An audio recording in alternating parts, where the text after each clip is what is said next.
Well, hello.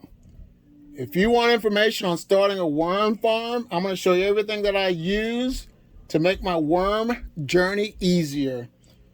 First of all, I highly recommend and encourage you to get this book, Worms Eat My Garbage by Mary Appelhof.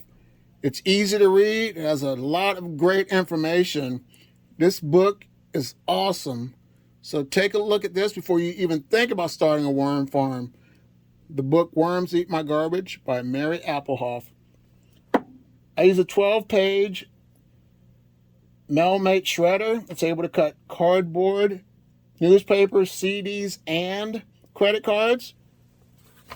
And my cardboard and paper, when it gets shredded, it comes out like this. This is the right size for me, so I don't have any problems. Like I said, I use a 12-page shredder, the Melmate. For my eggshells, I use the Magic Bullet Mini. I have no problems whatsoever with my Magic Bullet Mini to grind up my eggshells to make grit for my worms.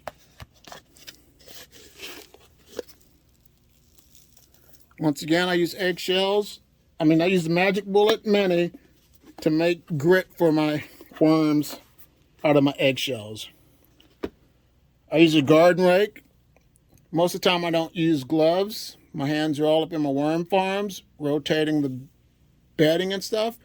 But if you're going to use a claw, don't use a spade because spades will cut your worms. Always go with a garden claw because it's more gentle on your worms. And I also sift my worm castings I use this to sift castings. And then I also have used this to sift my worm castings. But I will give you other alternatives for sifting your castings. But here's a few things that I use for my worm farm, and I don't have any regrets. If you liked the video and you found it helpful, give this video a like. If you like what you're hearing, subscribe to my channel. I also want to say thank you for taking time out to watch this. You have a great day. Bye.